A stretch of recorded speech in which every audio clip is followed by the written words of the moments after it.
I am such an awesome guy. I make so many videos. Hello there, Price of Reason here with a series review. Ever since Avengers Endgame, it seems like Disney Marvel's cinematic universe has been on a constant downward trajectory, with 2023 being their worst year ever at both the box office and on Disney+.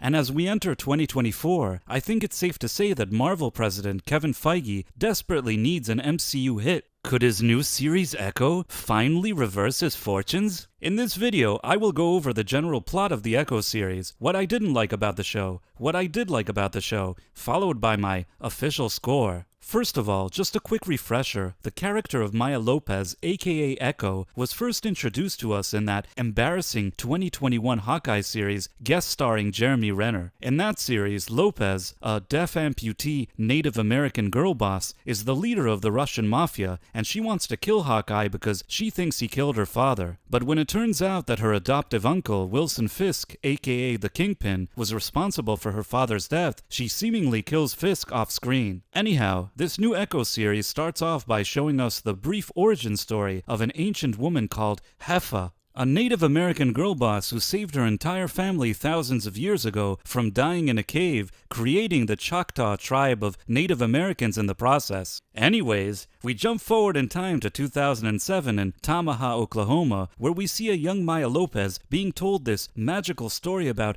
Heifer by her cousin Bonnie via sign language at night inside a tent. Meanwhile, Maya's parents are nearby and they're shooting the breeze with Maya's grandparents. We then learn that Taloa, Maya's mom, is also deaf. Back at home, little Maya wants to go to the supermarket in the middle of the night during a rainstorm to buy chocolate, and her mother immediately agrees to drive her. Man, talk about spoiling your kid. Anyhow, it turns out that due to Maya's father's shady business dealings, somebody has tampered with his car brakes, and Maya and her mother get into an accident, killing her mother and leaving Maya with an amputated leg. With Maya's grandmother, Chula, very upset at Maya's father for what's happened, he takes Maya to New York, where he would eventually work for Wilson Fisk. We then have another time jump, and after Maya's father gets killed, Wilson Fisk recruits Maya to work for him. And after holding her own against Daredevil in a cringy fight, Fisk is impressed with how much of a girl boss she is. We then jump forward in time and see archival footage of Hawkeye telling Maya that Fisk had orchestrated her father's death, and then more archival footage of Maya shooting Fisk as I had mentioned earlier. And now we're finally in present day, where Maya decides to run away to Tamaha, Oklahoma. There, Maya gradually reconnects with her uncle Henry, who owns an ice skating rink but still quietly works for Wilson Fisk, her cousin Bonnie, who feels like Maya has abandoned her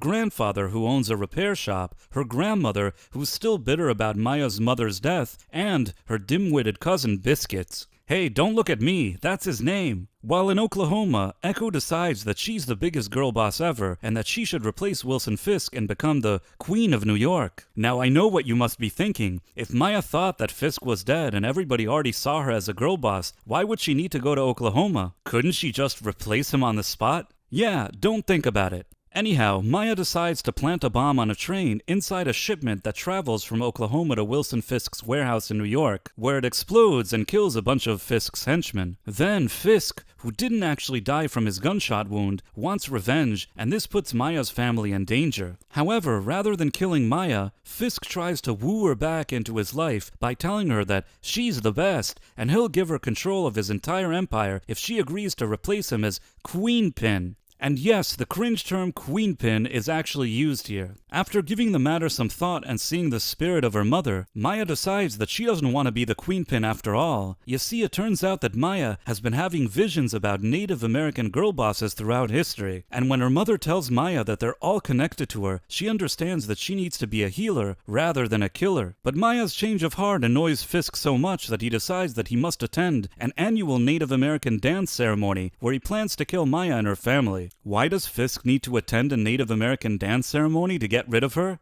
Yeah, don't think about it. Anyhow, Fisk's entire plan is foiled because Maya, her grandmother, and cousin all become magical girl bosses, overpower Fisk and his men, and miraculously save the day. And after Maya uses her newly discovered telepathic powers, she enters Fisk's mind, which makes him cry and then run away. Maya then decides that family is important to her, and she ends up staying in Tamaha, Oklahoma. In a post-credit scene, Fisk is on a private plane, and it looks like he wants to run for mayor of New York. Let's start with what I didn't like about this series. Watching this show, I couldn't help but feel like its entire narrative was more driven by geographic location, diversity, and inclusion, rather than an actual story, which unfortunately is very on brand for Disney Marvel these days. In reality, it doesn't seem logical that Maya would go to Oklahoma to begin with. If, as she claims, Maya wants to be the queen of New York's criminal underworld, to me this seems like the last place she'll go. Also, keep in mind that she believes that she actually killed Fisk in an alley where there were no witnesses, so what reason does she even have to run away? Even if, let's say, she wanted to take out some of his associates, would she really need to find a shipment going from Oklahoma to New York City to do so? And what if there was a problem with the shipment, and it never even reached its final destination? And given that Fisk still has a ton of henchmen after the explosion, it doesn't seem like any part of her plan ever worked to begin with. She basically just came to Oklahoma and endangered her family for absolutely no reason. The only luck she has is that she discovers that she's a magical girl boss, but she couldn't have known that in advance. And even the writing of her powers seems to be a downgrade from the comic book source material. There, she has photographic reflexes which help her learn and emulate skills from other people she meets. On this show, her only skill is that her female ancestors were the best, so she's the best by extension, and personally, I think that's kind of lame. And beyond that, I can't help but feel that the entire story, including the final showdown, takes place in a very Native American setting, just so Kevin Feige can tell his friends at cocktail parties that he featured a very Native American setting in his show. And for me, story-wise, that's just not a good enough reason. While there's absolutely nothing wrong with featuring Native Americans or their culture, but if you're not going to tell a story that feels organic, I think you're actually just doing them a disservice more than anything else. I can think of many ways to have had her reconnect with her family in a more logical, realistic, and meaningful way, but I suppose that would have made her seem more human and less girl bossy, and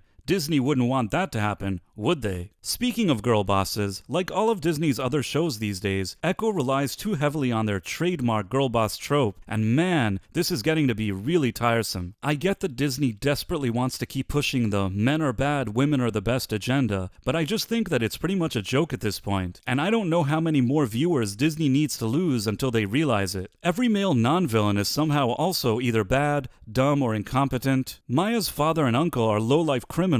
Her cousin Biscuits is a bumbling fool for the most part. Even her grandfather, who seems like the most decent of the lot, is kind of a beta male, and obviously his wife has left him because he can't actually be in a healthy relationship with a woman. And of course she gets upset when he even sits next to her, even though he treats her nicely. Basically, every single male on this show is constantly being upstaged by the women next to him, and the women always seem superior to men on every level. And to make matters worse, even throughout all of the historical flashbacks of Native American women, regardless of the time periods we see, they're all presented as girl bosses as well. For example, in a flashback scene that takes place in 1200 AD, a woman is battling men in some game where she of course beats them all. I mean, not to be mean here, but in 1200 AD, this woman would probably be inside a teepee baking some empanadas or something, and probably not participating in fighting with men on a field. And in the 1800s, there's a girl boss that kills some local criminals of a certain background, proving to her father that she's the ultimate girl boss. It's just too much. As I say in many of my reviews, there's no issue with showing competent men and women working together, but when there's no kind of male-female balance, it completely destroys the integrity of the show. And this show is certainly guilty of that. And in addition to that type of anti-male messaging, there's also Disney's usual anti-white propaganda woven into there as well. Perhaps it's a bit more subtle and not as aggressive as some of the other shows we've seen, but I believe it's still there. And it's not like all the other more recent MCU movies and shows have been escapist and fun, and this series is just an anomaly. Every single thing Disney puts out these days has the same exact message: white male patriarchy bad,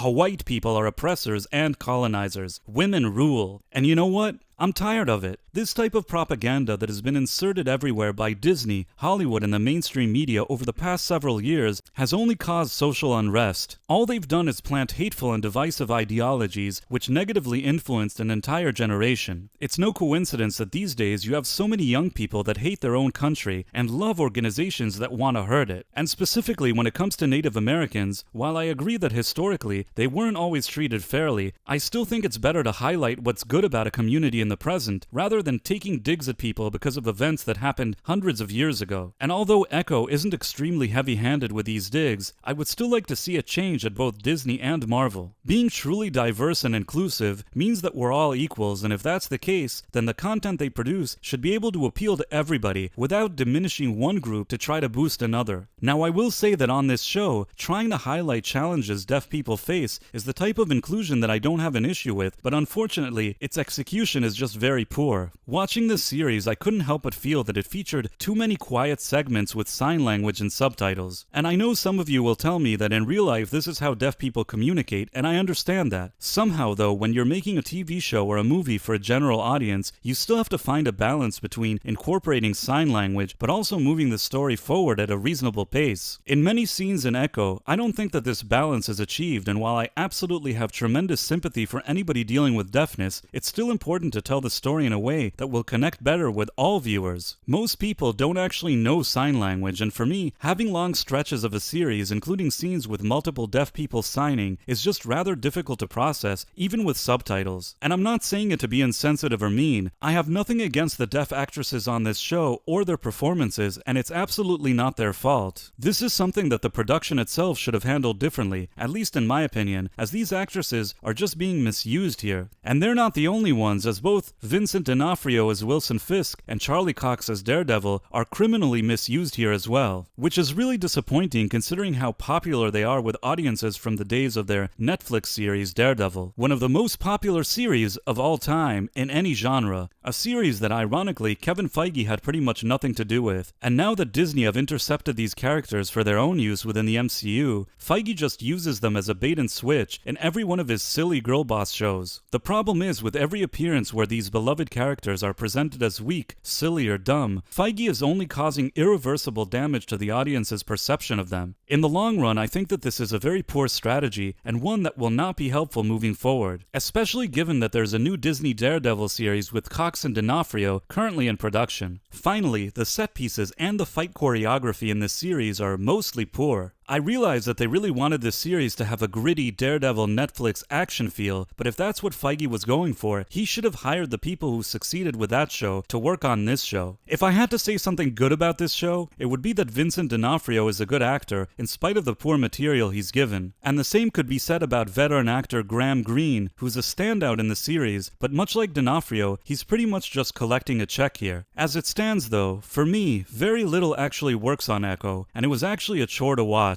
If I didn't have to review it, I'm not sure I would have watched the whole thing. That's probably why Feige decided to release all the episodes of this farce at once, because even Feige knows that this show is a stinker, and the sooner people forget about it, the better. If I had to give this series a score, based on its own merit and nothing else, it would be a 30 out of 100. It feels hollow and empty, like it was put together by a bunch of amateurs, and given the type of budgets Disney has for these type of shows, there's simply no excuse for that. As usual, I want to thank everybody for tuning into this video. If you like what I do here, please consider subscribing to my channel, and also clicking on that wonderful notification bell. Thanks for watching, my friends. Thank you, and good day. I am such an awesome guy. I make so many videos.